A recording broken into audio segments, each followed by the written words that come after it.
kulana kan ay isugu yimaadeen wax kala qurba joogta aqoonyahanka iyo dalka reer Maakhir ayaa waxay ku ilaaminayeen shirkii deegaanada Maakhir inuu dhacayo isla markaasna loo wareejiyay degmada Baran ee gobolka Sanaag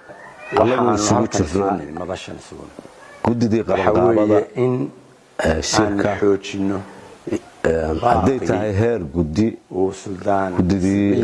shariga saddex xubnood ka koobnayd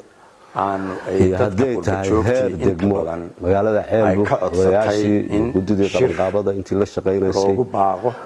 waxaan maanta hadaljeedintayadu daaran tahay runtii in aan u cadayno bulshada mandaqada joogba bishii February shirkii ku mudaysnaa 15 February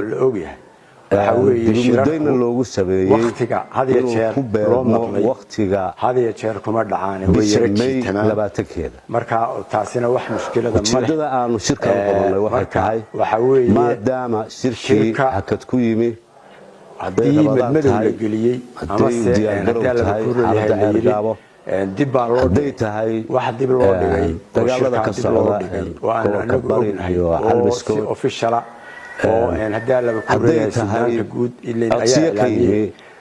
dadkii la rabeeyay ka soo qayb galaan oo bajoogto badan tahay